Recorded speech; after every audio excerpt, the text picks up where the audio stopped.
नमस्कार. भारतीय जनता पार्टी प्रदेश कार्यालयामध्ये आयोजित या पत्रकार परिषदेमध्ये आपल्या सगळ्यांचं स्वागत. जनाब संजय राऊत यांनी असा दावा केला की उभाटा गटाच्या बैठकीमध्ये खासदारांनी अनाभाका घेतल्या, शपथा घेतल्या, परंतु संजय राऊत हे विसरले, शपथा घेऊन शिवबंधन बांधून माणसं टिकत नाहीत. खासदार आणि आमदार टिकवण्यासाठी शिवबंधन किंवा शपथा लागत नाहीत, तर त्यासाठी प्रेम, आपुलकी आणि माणुसकीचं बंधन लागतं. नुसतं शिवबंधनावर आमदार खासदार टिकत नाहीत हे उद्धवजी ठाकरे, संजय राऊतांनी लक्षात घेतलं पाहिजे. त्यासाठी प्रेम आणि आपुलकी आणि माणुसकीचं बंधन तुमच्याकडे असावं लागतं. दुर्दैवानं उद्धवजी ठाकरेंकडे ना प्रेम उरलंय, माणुसकी उरली, ना आपुलकी उरली. त्यामुळं उभाटा गटाचे आमदार असतील, उभाटा गटाचे खासदार असतील, सातत्यानं उभाटा गटाला सोडून वेगवेगळ्या पक्षामध्ये जात आहेत. हे उद्धवजी ठाकरे आणि संजय राऊतांनी देखील लक्षात घेतलं पाहिजे. त्यामुळं कितीही शपथा घेतल्या, कितीही अनाभाका घातल्या, कितीही लोकांना सांगितलं की तुम्ही आमच्यासोबतच राहा, तरी खासदार तुमच्यासोबत राहणार नाहीत. तुमच्या शिवबंधनामध्ये वंदनीय हिंदू हृदय सम्राट बाळासाहेब ठाकरे यांच्या विचारांची ताकद उरलेली नाही. त्यामुळे तुमचं शिवबंधन झुगारून प्रेम, आपुलकी आणि माणुसकीच्या बंधनामध्ये खासदार अडकण्याचा प्रयत्न करतायत. प्रेम, आपुलकी आणि माणुसकी तुमच्याकडे नाही, त्याचं बंधन तुमच्याकडे नाही. त्यामुळे तुमच्या शपथा, शिवबंधन याला काहीही अर्थ उरत नाही. हे जनाब संजय राऊतांनी लक्षात ठेवावं. संजय राऊत यांनी असा पण आरोप केला आहे की ऑपरेशन इस्पितळात होतं, आता मात्र खरेदी विक्री सुरू. मुळामध्ये खरेदी विक्री, नफा तोटा बघायची सवय संजय राऊतांना आहे. ज्यांना प्रत्येक गोष्ट पैशामध्ये मोजायची सवय आहे, ज्यांना प्रत्येक गोष्टीत भ्रष्टाचार करायची सवय आहे, असे लोक खरेदी विक्रीची भाषा करणार. माणसं पैसे घेऊन विकत घेता येत नाहीत. प्रेमाने आणि आपलेपणाने आपल्याला माणसाला जवळ करता येतं, हे संजय राऊतांनी लक्षात घेतलं पाहिजे. मुळामध्ये खरेदी विक्री करण्याचा अनुभव संजय राऊतांना जास्त असेल, कारण पत्राचाळीमध्ये मराठी माणसांना देशोधडीला लावून खरेदी विक्री कोणी केली याचं उत्तर एकदा संजय राऊतांनी महाराष्ट्राला द्यावं. उद्धव ठाकरे भेटत नाहीत असा आरोप होत असताना उद्धव ठाकरे यांच्या इतका भेटणारा नेता आज कधी महाराष्ट्रात इतर कुणी नाही आणि मातोश्रीचे दरवाजे कायम उघडे असतात असा दावा संजय राऊत. संजय राऊत मातोश्रीचे दरवाजे कायम बंद असतात आणि उद्धवजी ठाकरे लोकप्रिय आहेत आणि ते सर्वांना भेटतात हे सांगणं म्हणजे या दशकातला सगळ्यात मोठा विनोद आहे. उद्धवजी ठाकरे आपल्या आमदारांनी आणि खासदारांना मातोश्रीच्या दरवाजातनं बाहेर पाठवतात. म्हणजे दरवाजापर्यंत आलेल्या माणसाला देखील तुम्ही मातोश्रीमध्ये प्रवेश देत नाहीत. मुळामध्ये संजय राऊतांना देखील अनेक वेळेला मातोश्रीमध्ये प्रवेश मिळत नाही, हे वास्तव आहे. त्यामुळं हे उद्धवजी ठाकरे लोकप्रिय आहेत, ते सर्वांना भेटतात, मातोश्रीचे दरवाजे उघडे असतात. ह्या सगळ्यात मोठा या दशकातला विनोद आहे. कॉमेडी सर्कसमध्ये हा विनोद सांगितला तर सगळ्यात जास्त लोक हसतील. असे विनोद संजय राऊतांनी किमान पत्रकार परिषदेमध्ये तरी करू नयेत. मोदी आणि अमित शहाचा दाग नाही तर हा जो दाग आहे तो सीबीआय आणि ईडीचा दाग आहे. आमच्या हातात जर ईडी दिली तर आमचा दाग की राहील. संजय राऊत, तुमच्या हातात ईडी दिली, तुमच्या हातात सीबीआय दिली आणि तुमच्या हातात कोर्ट दिलं, तरी तुमच्यासोबत एकही माणूस टिकणार नाही, कारण तुमच्याकडे आपलेपणा नाही. तुम्ही कोडगे झालात. त्यामुळे तुम्ही अशा पद्धतीनं ईडी, सीबीआय काय सांगताय? मुळामध्ये नरेंद्र मोदीजी मुख्यमंत्री असताना गुजरातमध्ये 12 तास सीबीआयच्या मार्फत त्यांची चौकशी केली जायची. अमित भाईंना ईडीकडनं तडीपार करण्यापर्यंतची मजल काँग्रेस सरकारची गेली होती. परंतु ना अमित भाईंनी भारतीय जनता पार्टी सोडली, ना नरेंद्र मोदीजींनी भारतीय जनता पार्टी सोडली.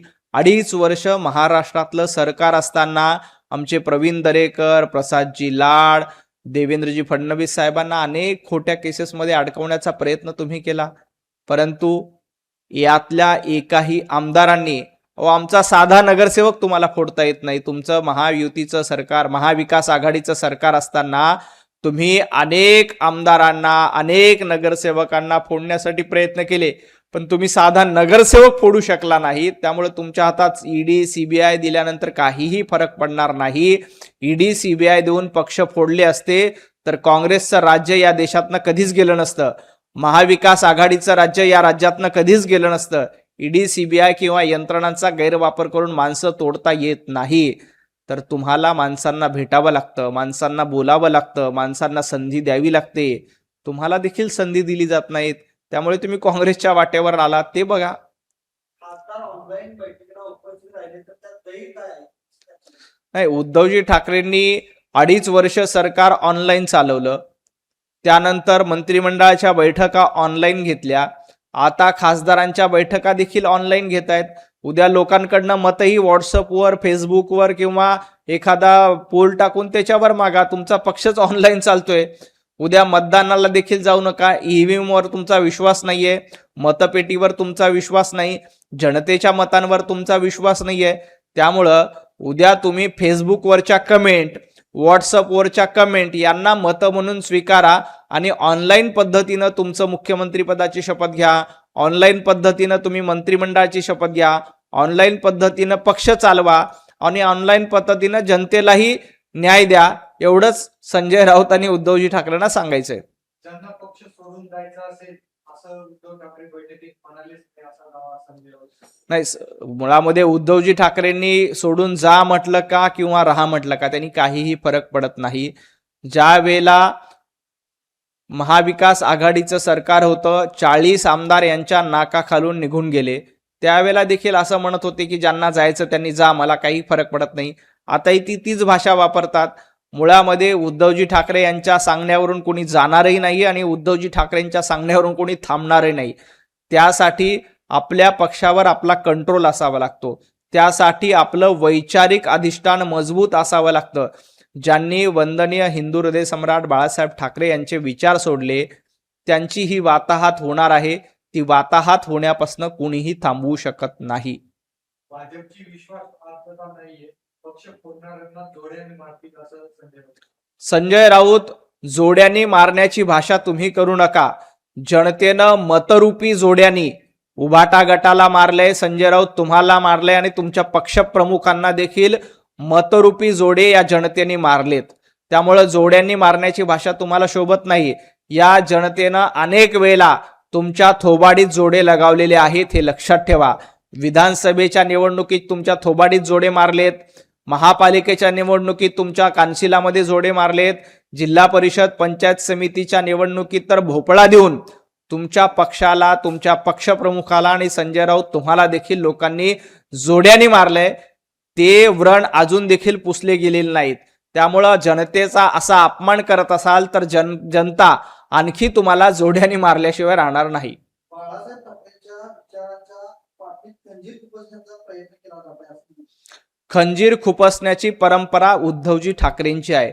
2019ला युती केली आणि युती करून देवाभाऊंच्या पाठीमध्ये खंजीर कोणी खुपसला?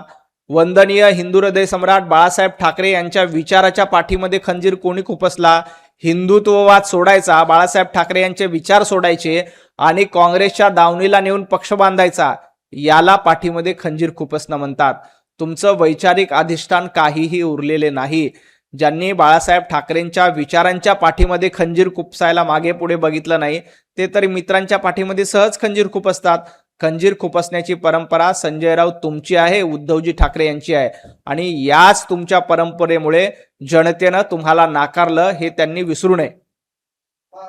जे ऑनलाईन बैठकीत खासदार होते त्यांनी शपथ घेतली आणि काही जर आई भवानी शपथ घेतली ते पक्ष सोडणार नाही, तुळजाभवानीची शपथ घेतली काय, साईबाबांची शपथ घेतली काय आणि शिवबंधन बांधलं काय? माणसं टिकण्यासाठी शपथा, शिवबंधन चालत नाही. तिथं माणुसकी, प्रेम आणि आपुलकीचं बंधन लागतं. हे संजय राऊत विसरले. त्यांच्याकडे जा माणुसकी आहे ना, प्रेम आहे ना, आपुलकी आहे. त्यामुळे नुसतं शिवबंधनाची गाठ घट्ट बांधून माणसं टिकवता येत नाहीत. त्यासाठी आपुलकी असावं लागतं, माणुसकीचं बंधन असावं लागतं. दुर्दैवानं ना संजय राऊतांकडे ते आहे ना उद्धवजी ठाकरेंकडे. अभिजित जितके यांना काल जयपूरमध्ये मारहाण झाली. जनता पार्टी कुठल्याही आंदोलनामध्ये अशा पद्धतीची मारहाण करणं चुकीचे आहे. अभिजित दिपके यांना झालेली मारहाणीचं कधीही समर्थन होऊ शकत नाही. लोकशाहीमध्ये प्रत्येकाला आंदोलन करण्याचा अधिकार आहे. त्यांच्या आंदोलनाला विरोध असेल तर आंदोलनाच्या मार्गाने किंवा लोकशाही पद्धतीनं त्याला प्रतिकार करता येतो, परंतु अशा पद्धतीनं कुणाला मारहाण करणं याचं समर्थन भारतीय जनता पार्टी कधीही करत नाही. खूप खूप धन्यवाद.